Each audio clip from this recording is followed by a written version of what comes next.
Mites guants de punt sense dits que cobreixen la mà fins a la meitat del polze i barretines, en aquesta ocasió vermella i mixta, dijous al vespre a la Sagrera.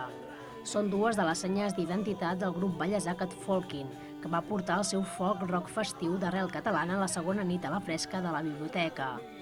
La banda, en un concert en acústic que en molts moments va recordar el seu directe intens, va interpretar cançons dels seus dos discos, Toquem fusta i el darrer Que no s'aturi.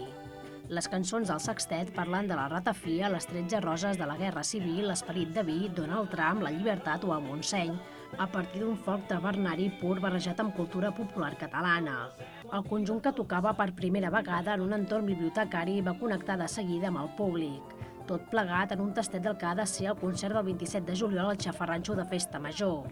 Serà la quarta vegada que Catfolking toca al poble.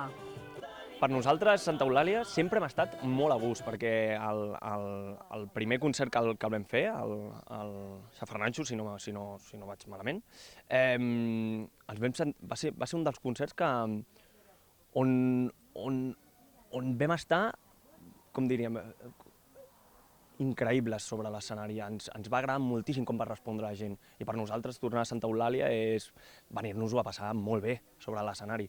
I avui, per exemple, fem aquest format que és més íntim, més familiar, no? Perquè venim a presentar el tastet de cara al concert del 27, que ja serà tota la festa allà posada dins de l'escenari.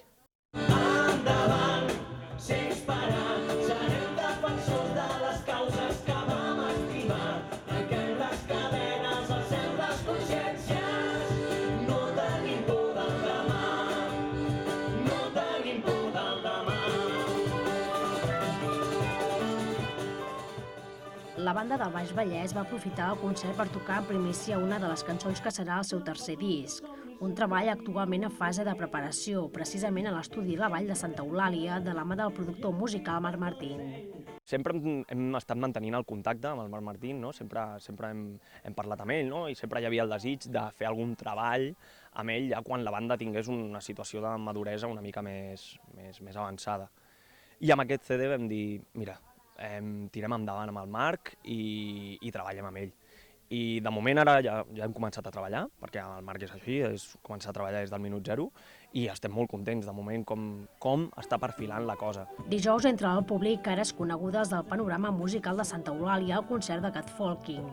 El romancer Jaume Arnella no es va voler perdre el folk de la banda vallesana, tampoc alguns integrants del grup De cara a la paret.